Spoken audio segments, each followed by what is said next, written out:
Come with us on a journey into the unknown, the unexplained, and the unbelievable. We will test your senses and challenge your beliefs. A world where science and religion clash. Or do they? You will meet real people and hear real stories, but you will not believe. You will witness strange sights and hear strange sounds, but you will not believe. This is the New England Ghost Project. Welcome to the nightmare. Good evening, everybody, and welcome to Ghost Chronicles Next Generation, COVID-19 edition. I am your host, the Blonde Bombshell, Ann Kerrigan, and with me in spirit is Ron Kolek, also known as Van Helsing. Hopefully, we will be able to return to our live video shows at some point in the near future. We decided that this might be a nice time to share some of the presentations from Spirit Quest 2019.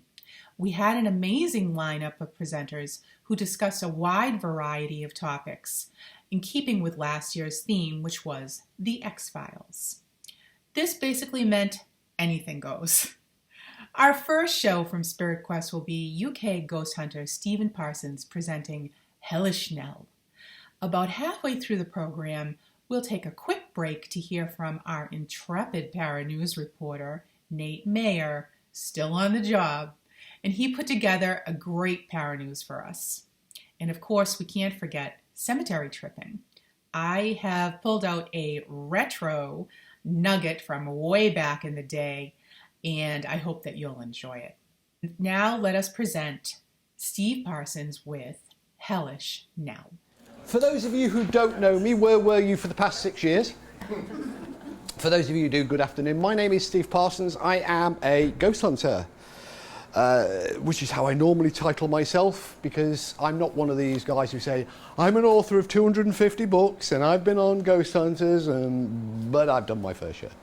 I currently serve on the governing council for the Society for Psychical Research, which was nearly as old as America. It was founded in 1882 and is the oldest and most esteemed of the academic paranormal research organisations in the world. I also serve as an advisor to the Ghost Club, which was founded in 1862 and is the world's oldest paranormal investigation group. Now each year, Ron drags me across the Atlantic and asks me to present something on the theme of whatever he's chosen for that year's Spirit Quest. And this year he chose X-Files, which everybody has turned into the X-Files.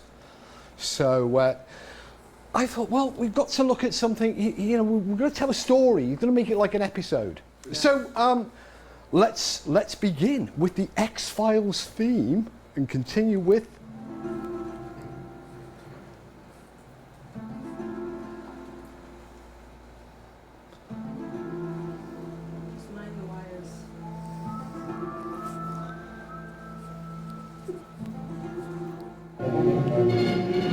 This is a Now It Can Be Told story.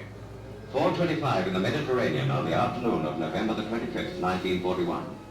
A salvo of torpedoes fired at close range struck HMS Barham. The stricken battleship heeled over the port.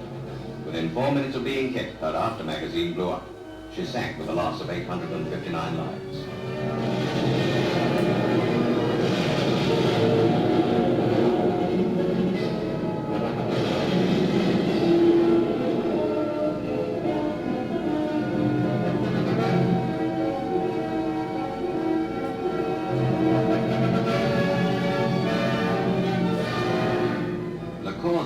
Explosion has never been ascertained.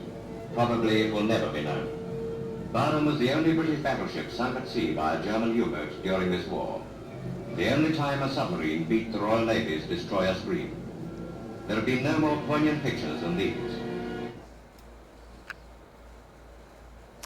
It had been raining, but the early afternoon sun was beginning to break through the heavy grey clouds as the dirty and smoke-blackened train pulled out from Liverpool to begin its slow and steady journey to London. It was March 1944 and the news from the capital was bleak. The bomb shelters were once again full to capacity every night. as people crowded together deep beneath the London streets, seeking protection from the German bombers who had returned in force after almost a year of relative calm.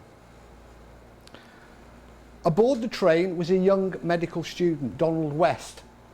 He glanced at the posters on the carriage wall, asking the wartime travellers, "Is your journey really necessary?" Donald shrugged to himself. He had heard that there was going to be a witch trial, and he was determined to see it for himself. 19-year-old Donald West had already been a member of the Society for Psychical Research for several years, and he had received an invitation from Molly Goldney, a leading light in the society, to join her for this remarkable event. Goldney was a notable investigator and a formidable opponent of fraudulent mediums, exposing many throughout her career. The following morning, Goldney made her way across London through the bomb-damaged streets towards the Old Bailey, London's central criminal court, meeting up with West en route. A queue of people was already gathering outside the courts, the line extending far down the street. Some were spiritualists, several of them holding banners and signs proclaiming the accused to be innocent. But most were ordinary citizens who, like so many generations before, had gathered to follow the proceedings with a mix of curiosity and of intrigue. As the first rays of the morning sun struck the mighty dome of St. Paul's Cathedral, the crowd shuffled and gossiped. The spiritualists waved their banners and sang their hymns, all of them waiting for the public gallery of the court to open its doors. On a nearby corner, opposite the growing crowd, Goldney and West met, and they exchanged pleasantries. All right, continuity error. Goldney jostled her way towards the entrance, with West dragging in her wake. Soon they were inside court number 4 of the Old Bailey. The bomb-damaged public gallery was already crowded. Space was limited. On the front benches, which had all been reserved, sat the gentlemen of the press, eager to report for their individual newspapers on the proceedings of this most unusual prosecution. In the courtroom sat the representatives of the Director of Public Prosecutions. Next to him, the clerk of the court. The remainder of the seats were filled with the legal counsel, the barristers, and their respective clerks and assistants. The jury of 7 people sat quietly, waiting for the trial to begin. The dock was, as yet, empty. 3 sharp raps silenced the chatter, and without a word being spoken, everyone stood. Ahead of them, a door opened, and the aldermen and the sheriffs emerged. Followed by the judge, Sir Gerald Dodson, the Recorder of London, wearing his scarlet judge's robes and his wig. As the court usher intoned an ancient proclamation, the judge bowed towards the assembled officials, and all were seated. This was 1944, but little had changed in the preceding 200 years. It was only at the beginning of the war that pens had replaced quill pens. And herbal bouquets that adorned the courtroom, mementos of jail fever, had been discontinued. No longer were the judicial dais scattered with protective rue and other magical plants and dried flowers. The clerk stood and ordered that the prisoner be put up. The sound of laboured, heavy footsteps could be heard ascending the steps from the cells beneath. Goldney and West and the rest of the curious throng in the crowded gallery got their first sight of Helen Duncan. Duncan was in her 40s, obese with a reddish complexion. Her eyes were as black as her hair and was matched by the black fur of the coat that enshrouded her. Next to Duncan stood a small, nervous-looking man in horn-rimmed spectacles, wearing a rather worn and crumpled suit. 2 other women also shared the dock, one a rival for Helen in build and also wearing furs, the other smaller, almost bird-like in her stature. All 3 operated the séance rooms in which the alleged offences had occurred. A hush fell over the court as the clerk read out the charges. Victoria Helen Duncan, Ernest Edward Hartland Homer, Elizabeth Ann Jones and Francis Brown. You four are jointly charged upon an indictment which contains 7 counts. In the first count, that between the 1st of December 1943 and the 19th of January 1944, you each conspired together with person or persons unknown to pretend to exercise or use a kind of conjuration, to wit, that through the agency of the said Helen Duncan, spirits of the deceased should appear to be present, in fact in such place as the said Helen Duncan were in, and furthermore, that the said spirits were communicating with living persons then and there present, contrary to Section 4 of the Witchcraft Act 1735. Other charges followed: actual pretence to use conjuration, monetary fraud and affecting public mischief. In turn, each of the accused pleaded not guilty. Prosecuting counsel John Maud took to the floor. His opening speech to the court described the events leading up to the arrest of the accused. At a place known as the Master Temple Psychic Centre, in reality a room above Ernest Homer's pharmacy shop in Portsmouth, Stanley Worth, a lieutenant in the Royal Navy, had already attended several seances, which he considered to be poor and feeble. Hearing of his displeasure, Elizabeth Jones approached Worth in December 1943 and promised him something special in the new year. Jones said that a Mrs. Duncan was coming, describing her as a wondrous medium able to materialise spirits from ectoplasm. The price of admission would not be cheap, 12 shillings and sixpence, around $50 in today's currency. Moore joked that this might seem to be a reasonable amount if one was going to see the ghost of Napoleon or the Duke of Wellington, but not much value for a mere bogus conjuring trick. Lieutenant Worth was sufficiently intrigued and he bought tickets for himself and for a fellow naval officer. On the appointed night they arrived. The scene within the seance room was typical. Chairs stood in rows facing the cabinet, which in reality was a curtained off corner of the room. In the cabinet sat Mrs. Duncan, clad in a black chiffon gown. Blackout material covered the windows, the only illumination in the room being a weak red light bulb, partially covered with a handkerchief to dim the light further. As Helen Duncan sipped her water, the prosecutor continued. Elizabeth Jones, who had entertained the troops during the war, led the circle, first in prayer, then in song, which the spiritualists claimed to raise the vibrations. On this occasion, they chose south of the border, a favourite of Helen Duncan. Duncan, her head tilted and apparently snoring softly, by some means began to generate ectoplasm, which crept sinuously from beneath the cabinet and out into the room. Lieutenant Worth was then invited to summon a spirit. In reply, the slightly sceptical Royal Naval officer asked if his aunt was present, even though his aunt was still alive and well, driving an ambulance in London.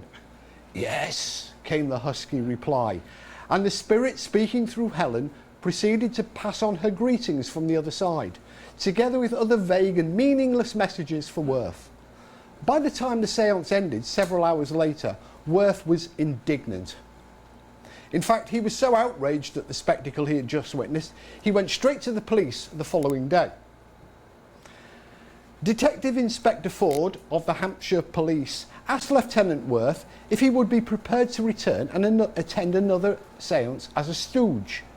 Worth agreed to do so, and on the evening of January the 19th, Worth, together with Reserve Constable Rupert Cross, went again to the room above 301 Copner Road, Portsmouth, to attend another of Duncan's performances.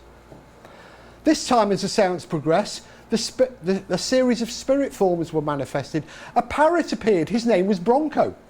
The bird apparently came fluttering down from somewhere when his name was called. Bronco was then followed by a rabbit. After the rabbit departed, the father of one of the sitters appeared. In life he had been a policeman. and through Duncan gave the man some vague messages from his deceased father.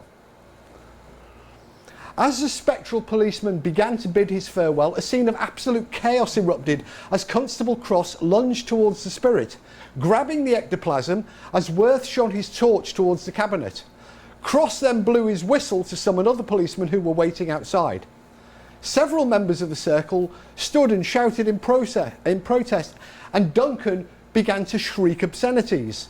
Elizabeth Jones attempted to knock the torch out of Worth's hand while someone gave the constable a hearty shove, knocking him off balance. Amongst all of this madness, the ectoplasm slipped from Cross's grasp and vanished, leaving no trace, but Cross swore it was just butter muslin that he had been holding on to. Hearing the account of the chaotic scene, a murmur of amusement spread through the public gallery, but the spiritualists present were defiantly unmoved. When the murmur died down, Maud completed his opening statement and gave way to the defence counsel. Charles Lowsby, QC, was an ardent spiritualist who stated that he would defend Duncan by the simple strategy of proving her to be a genuine medium, thereby precluding any possibility of fraud. Lowsby claimed to have 300 witnesses waiting to testify, but luckily elected instead to call upon only 45, some of whom had attended dozens of seances with Duncan. One by one, they took the oath and told their extraordinary accounts of spirits clothed in ectoplasm, the departed souls of parents, siblings, aunts and uncles. They described spectral hands reaching out and kisses being planted on tear-streaked cheeks. As the testimony continued for hour after hour, day after day, the jurors became bored rigid. The press began to crave novelty, and the judge became irritated. Goldney and West sustained their fascination, but they too were forced to suppress the odd yawn, much like people here today. After several days of tedious testimonials, Lowsby suddenly caused a stir. Without warning, he announced an offer for Mrs. Duncan to hold a special séance for the judge and the jury to demonstrate conclusively that she was a genuine medium. Hearing this, an excited murmur spread through the gallery.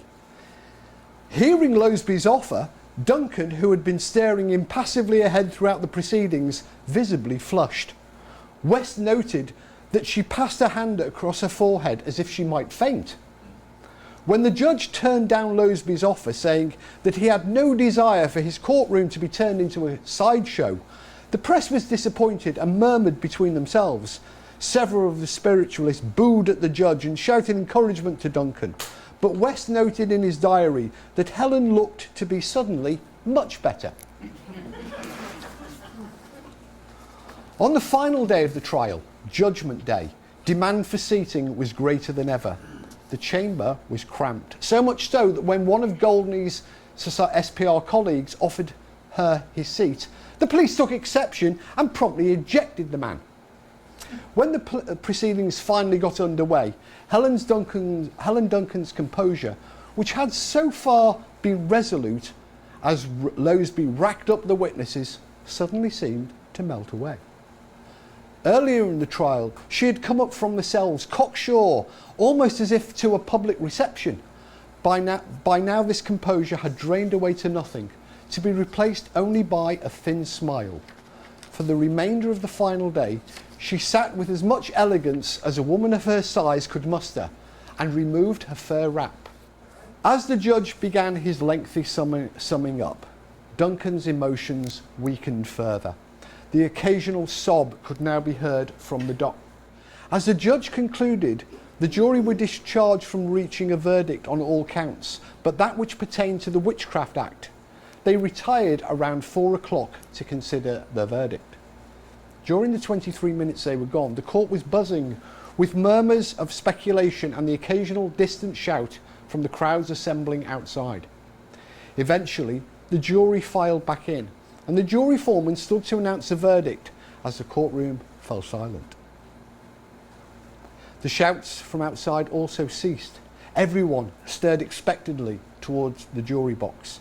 The foreman cleared his throat and announced that each of the defendants were in turn guilty on all counts. The crowds in the gallery surged and there were shouts of protest and outrage, cheers from some quarters. The newspaper reporters fought and rushed themselves towards the press room to file their stories. Mrs. Duncan sat for a short period unmoved, almost entranced. Then suddenly, as if released from a spell, she yelled out, "I never did it!"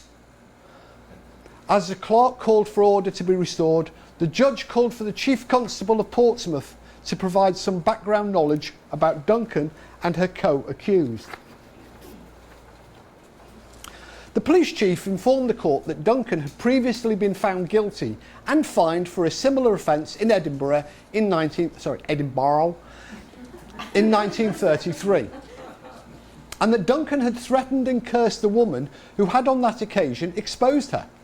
But the most intriguing comment by the police chief was a brief mention of Duncan being investigated in 1941 for a possible breach of security after apparently predicting the sinking of a warship whose loss at the time had not been publicly acknowledged.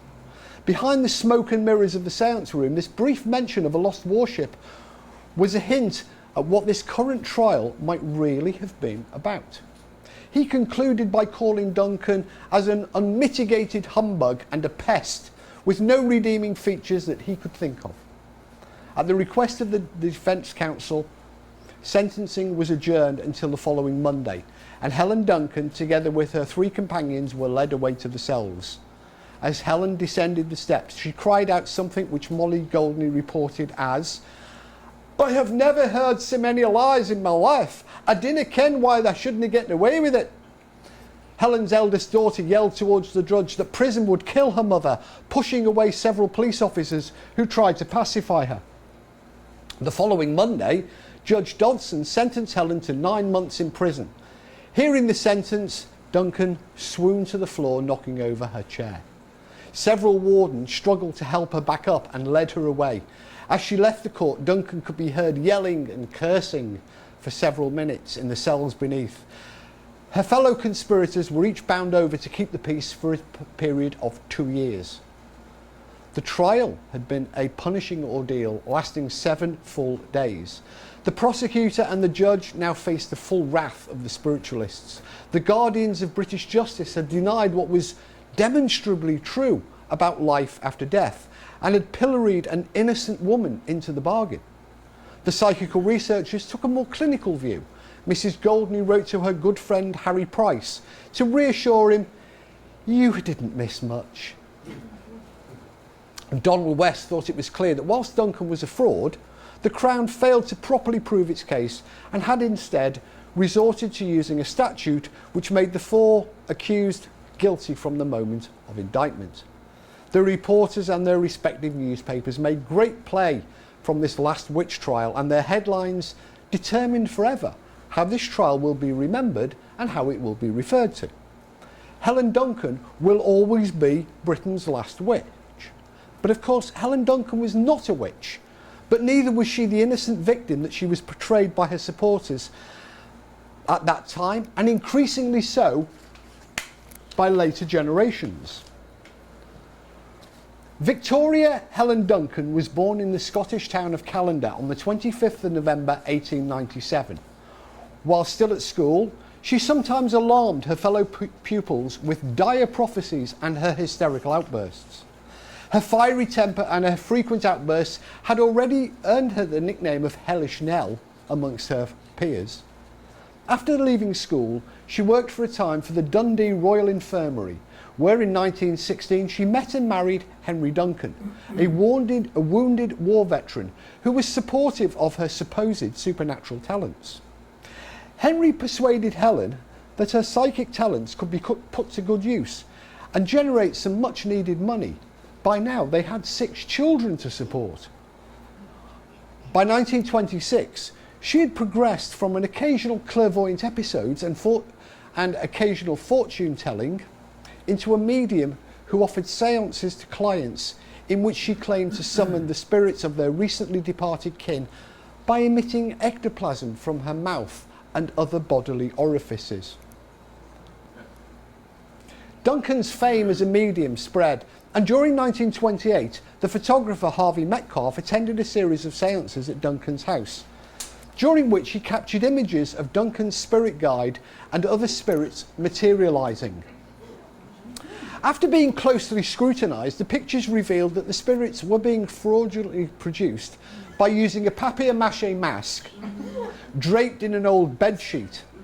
Metcalf claims were dismissed by Duncan and her supporters as themselves fake, and they accused Metcalf of mere mischief making. Despite this apparent exposure, Duncan continued to hold her regular seances at her home. They were highly popular, and word soon spread further afield regarding Duncan's supernatural abilities. More and more people wanted to attend one of her seances, and it wasn't long before Duncan began to be invited to conduct seances in other towns and cities throughout Scotland and the rest of the United Kingdom. As her fame and her reputation increased, she was invited by the London Spiritualist Alliance to attend at their headquarters at Queensberry Place, South Kensington, in order that they could investigate for themselves her abilities. The LSA had formed in 1884, and by 1925, under their president, Sir Arthur Conan Doyle, they had moved to their new headquarters, which Sir Arthur had purchased for them to use. At various periods between October 1930 and June of 1931, Helen Duncan was invited to undertake a series of seances at the Spiritualist Alliance. The initial reports from these seances were most favourable, but it became apparent to some that perhaps Duncan was using trickery rather than anything supernatural. During one of the seances, a sample of ectoplasm that seemingly emanated from the medium's mouth was obtained and examined. The examination revealed that the ectoplasm was in fact cheesecloth, mixed with paper shreds and egg white. Upon discovering this, and believing that Duncan may have been regurgitating material she had previously swallowed, the LSA introduced a simple measure of control by getting the medium to swallow some methylene blue dye before each seance. Following the introduction of this simple measure, the medium lost the ability to produce ectoplasm during the seances. Later, in 1931, the investigator Harry Price persuaded Helen Duncan, upon payment of a £50 fee, to attend at the National Laboratory for Psychical Research to undertake a series of test seances.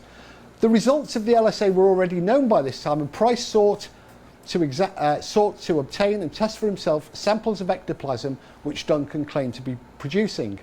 Price also hoped to carry out X-ray examination of the stomach of the medium, which at first the medium violently objected to.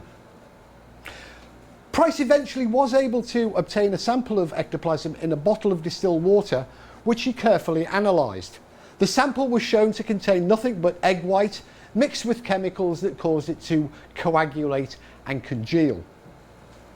Upon being confronted with the results of the analysis by Price, Helen flew into a violent rage, rushing from the laboratory and making a noisy scene in the street outside, where her husband was forced to restrain her.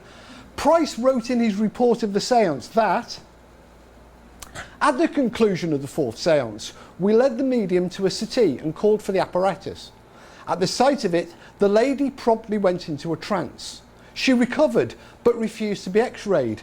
Her husband went up and told her it was painless. She jumped up and gave him a smashing blow on the face, which sent him reeling. Then she went for Dr. Brown, who was also present. He dodged the blow. Mrs. Duncan, without the slightest warning, then dashed out into the street, had an attack of hysteria, and began to tear her séance garments to pieces. She clutched at the railing and screamed and screamed. Her husband tried to pacify her. It was useless. I leave the reader to visualise the scene. A 17-stone woman, clad in black sateen tights, locked to the railing, screaming at the top of her voice. A crowd collected and the police arrived. The medical men with us explained the position and prevented them from fetching an ambulance. We got Helen back into the laboratory and at once she determined that she would be x-rayed. In reply, Dr. William Brown turned to Mr. Duncan and asked him to turn out his pockets. He refused and would not allow us to search him. There is no question that his wife had passed him the cheesecloth in the street. However, they gave us another séance and the control said that we could cut off a piece of the teleplasm when it appeared. The sight of half a dozen men, each with a pair of scissors waiting for the word, was amusing. It came and we all jumped. One of the doctors got hold of the stuff and we secured a piece. The medium screamed and the rest of the teleplasm went back down her throat. This time it wasn't cheesecloth, it proved to be paper. Soaked in the white of egg and folded into a flattened tube. Could nothing be more infantile than a group of grown-up men wasting time, money and energy on the antics of this fat female crook?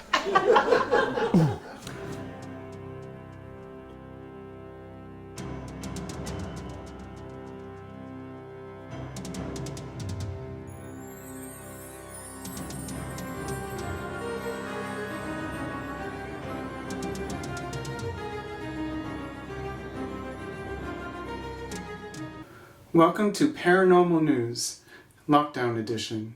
Since I'm in the middle of a quarantine, for my own sanity, I thought I would bring you a virtual tour of haunted locations around Route 44 in Rehoboth, Massachusetts. Rehoboth is a historic town in Bristol County, Massachusetts. Established in 1643, Rehoboth is one of the oldest towns in Massachusetts. The town is named for the Hebrew word for enlargement, broad places, signifying the space settlers enjoyed.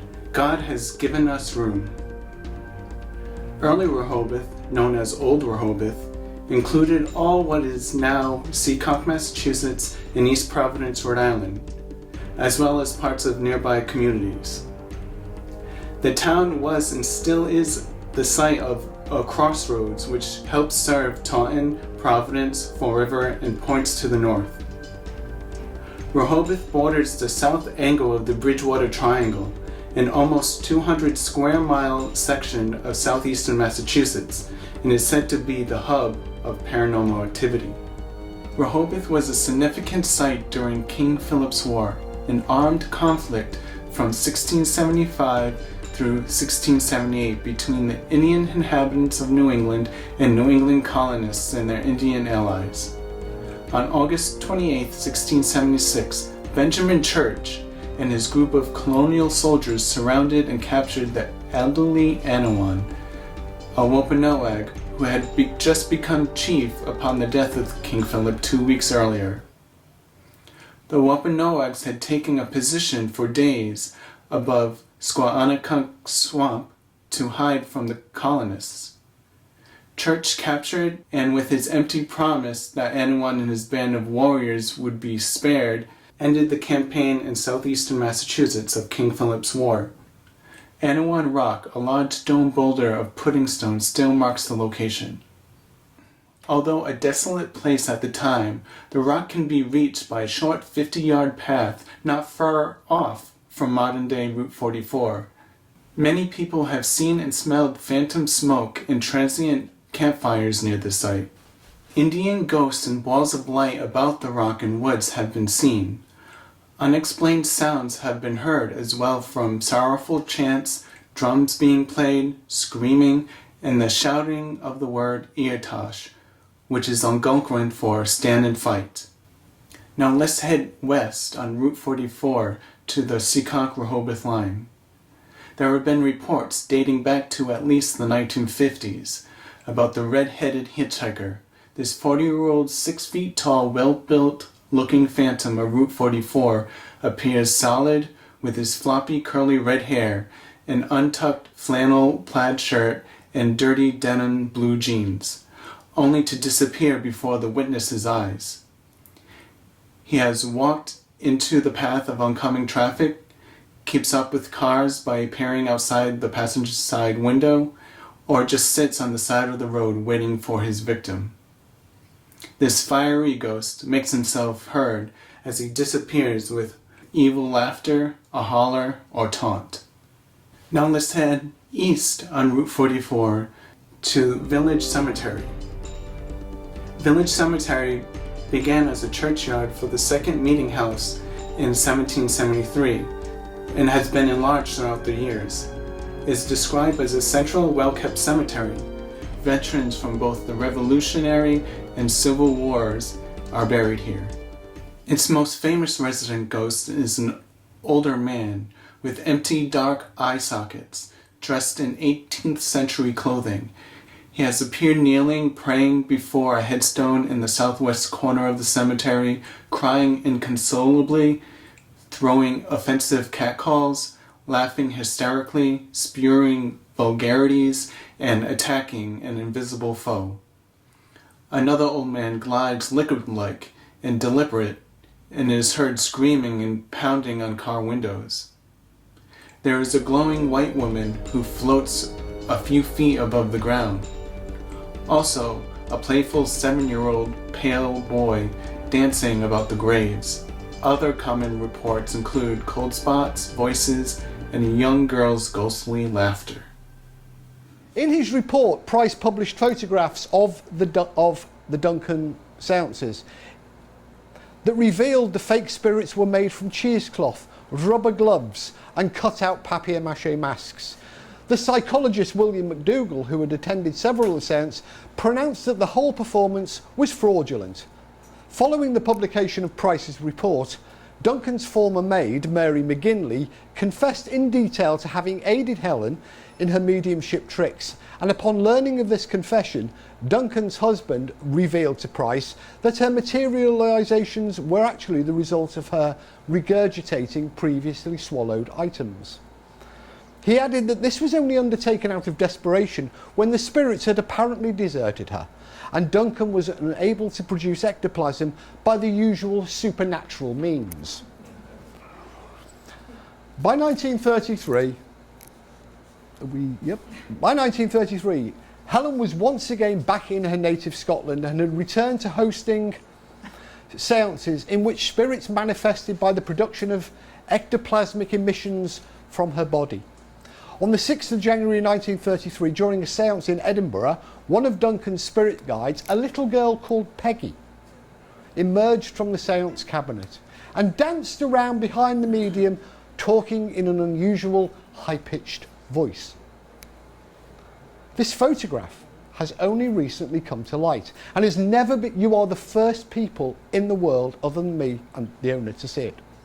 It claims to show Peggy and was given to Mrs. Hamilton, the minister of Crewe Spiritualist Church, by Helen Duncan, following a service she held there in the 1950s. The photograph, when examined, bears a striking resemblance to Helen herself as a child, or perhaps one of her own siblings. But to return to the 1933 seance. As Peggy walked around the sitters, one of them, a lady by the name of Essen Maule, grabbed the spirit girl and one of her colleagues turned on the lights. Duncan shrieked loud obscenities and tried to pull away, but the sitter held fast to the ectoplasm and a tug of war between the two commenced. Duncan swung a punch towards Maule, which fortunately missed before she collapsed on the floor of the cabinet. Still holding the ectoplasm, Maule retreated with her prize and summoned the police. After careful examination, the ectoplasm was revealed to be nothing more than a torn stockinette undervest. Duncan was prosecuted for fraud and found guilty, fined £10 at the Edinburgh Sheriff's Court on the 11th of May 1933. Following the trial, the spiritualist journal Light endorsed the court's decision that Duncan was fraudulent, supported Price's investigation and also that of the London Spiritualist Alliance, which had revealed the ectoplasm to be secreted cheesecloth and paper mixed with egg white. It was also revealed that Duncan was prone to frequent nosebleeds during seances, which suggested to Dr. William Brown that Duncan may also have been placing smaller items into her nostrils. In 1936, the SPR researcher Nandor Fodor approached Helen Duncan with an offer of payment if she would conduct a séance while being filmed by an infrared camera. Duncan quickly refused, even though the amount being offered was substantial. But it was in 1941 that Helen came to the attention of senior government officials. In November of that year, she was in Portsmouth and holding one of her regular séances. She was by now 44 years old. During the séance, she announced that the battleship HMS Barham had been sunk. The sitters seemed absolutely astounded by this news. After all, there had been no official reports of such a disaster, certainly nothing in the papers about an attack on the vessel. Yet amazingly, the warship had in fact been destroyed just days earlier on November the 25th, whilst in the Mediterranean, following an encounter with German submarine U-331. Moments after being torpedoed, Barham's powder magazine exploded, sending the stricken ship to the bottom along with more than 800 of its 1,100-man crew. The Royal Navy had kept the loss a closely guarded secret. That was true. They feared the news might damage civilian morale. Duncan told her spellbound guests that the news was revealed to her by the spirit of one of the sailors who had gone down with Barham. This apparently psychic revelation caused consternation to the authorities. How was Helen Duncan picking up such military secrets? Was she a spy? In contact with the Germans? Or perhaps obtaining information that had somehow leaked from inside the Admiralty or the War Office? The truth, however, was much more mundane.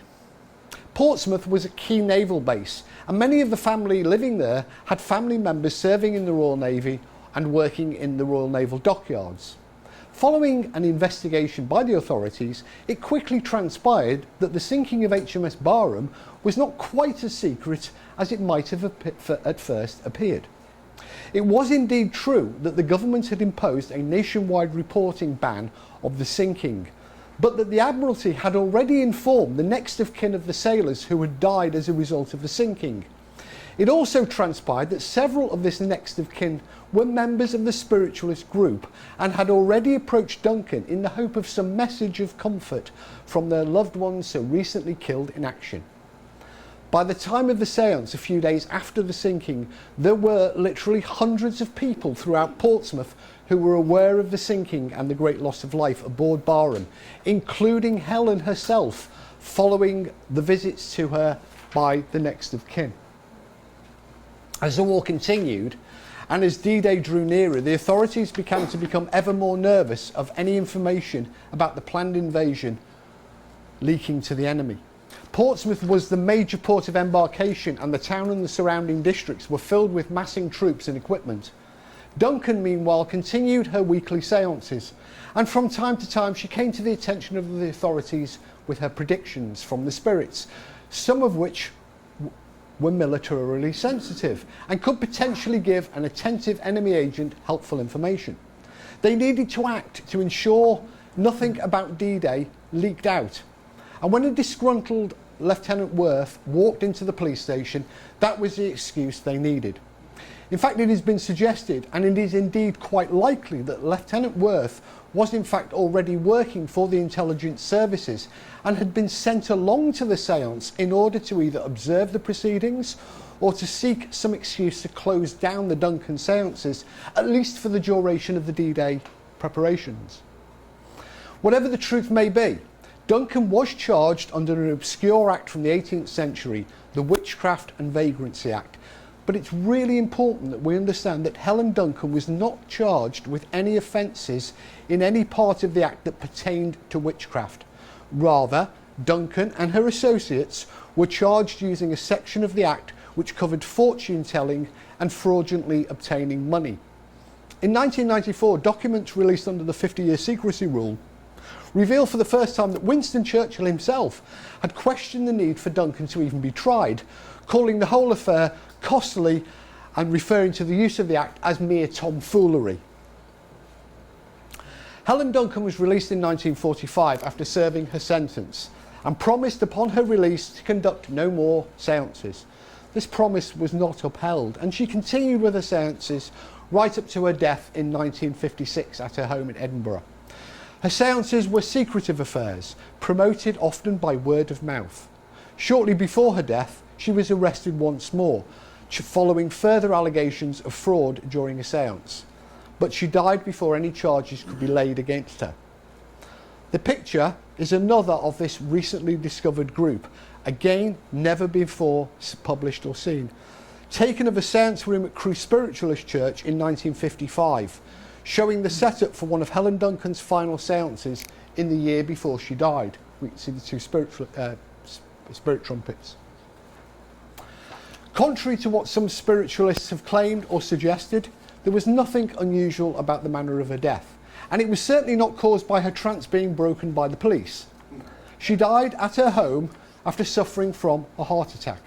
She had had a long history of ill health and of heart disease. Her doctor described her in 1945 as an obese woman who could move only slowly and needed regular assistance, adding that she suffered from heart trouble. Following her death, Helen Duncan is often cited as a classic example of a fraudulent medium, exposed by psychical research several times and acknowledged by spiritualists at the time to being fraudulent. However, she still has many supporters within the spiritual community. Descendants and supporters of Helen have campaigned on a number of occasions to have her posthumously pardoned of her witchcraft charges. Petitions for pardon have been rejected by the Scottish Parliament in 2001, 2008, 2012. But still her supporters continue to campaign and maintain a website and online petition. Speaking to spiritualists today, as I go around, there are many who still fervently believe that Helen was a genuine medium. Only last month I was invited to be present to present the John Finlay Memorial Lecture at Kilmarnock Spiritualist Church in Scotland. During the course of that visit, my conversation turned to Helen, and I was shocked to be handed a brown faded manila envelope by the minister. Inside were several photographs and other items which he had had in his possessions since the 1960s. At that time he was a young man living in Crewe, Cheshire. The minister of the Spiritualist Church was an elderly lady named Mrs. Hamilton, who told him about Helen Duncan's visit to Crewe in 1955, the year before she died. The images had never been seen before, never published before, and to me were, you can imagine, exciting. We've already seen the picture of Peggy given to Mrs. Hamilton by Duncan, and also the picture showing the room setup for the Duncan seance, including the two spirit trumpets in the foreground. But just to conclude, let me show you other items from that envelope. The decorative bookmark was given as a Christmas gift by Helen Duncan to her friends Ada and Fred, both members of the Crewe Spiritualist Church. The bookmark is signed by Helen Duncan, sent in December 1955, just a few short months before she died. Helen will always be remembered as a highly controversial character. Many believe her to be the genuine example of a medium, persecuted by the state. In fact, it is a fact that she was tried and found guilty of fraudulent practice several times, and that when she was tested by members of the Spiritualist Alliance, they too concluded she was using trickery in order to manifest the ectoplasmic spirits. Whatever the truth, or whatever your belief, Helen Duncan will always be associated with the story, itself a fiction, that she was Britain's last witch. Thank you.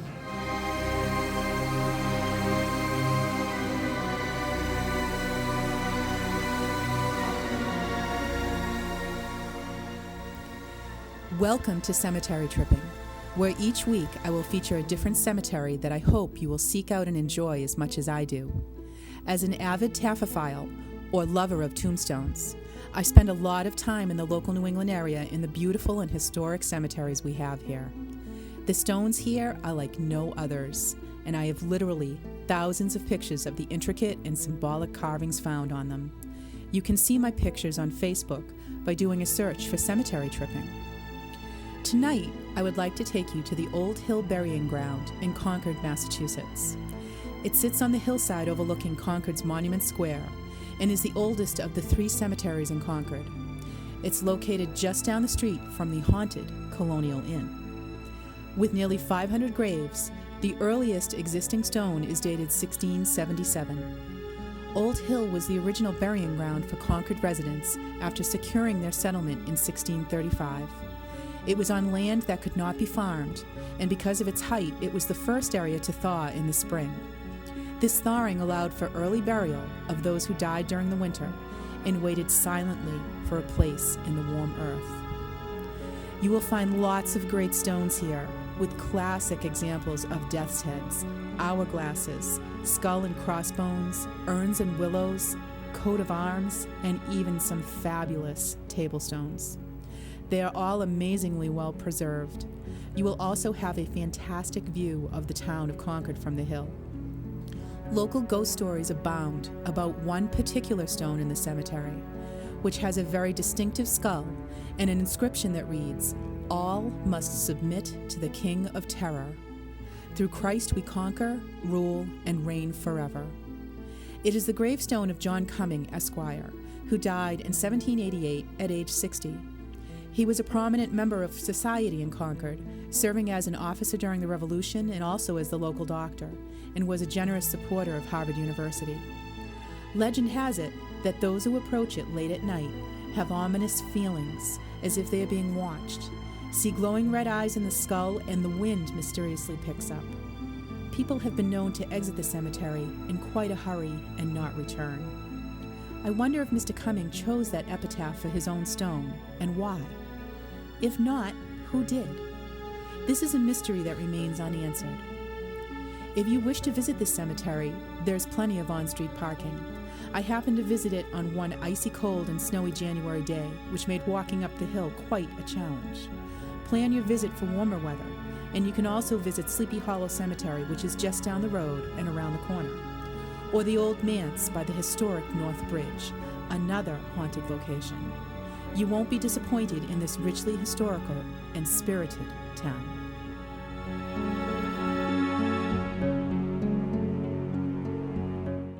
I hope that you all enjoyed Steve's presentation on Hellish Nell.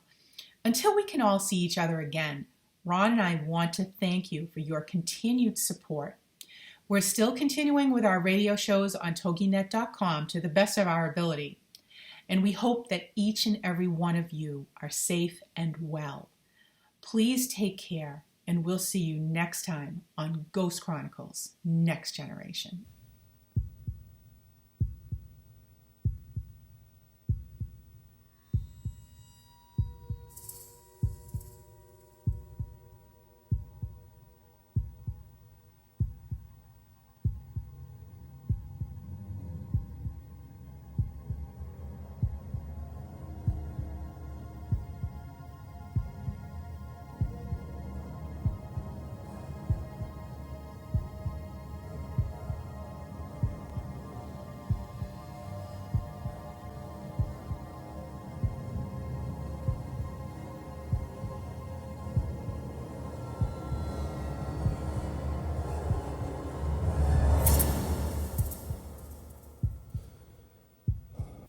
From ghoulies to ghosties, long-leggedy beasties, and things that go bump in the night.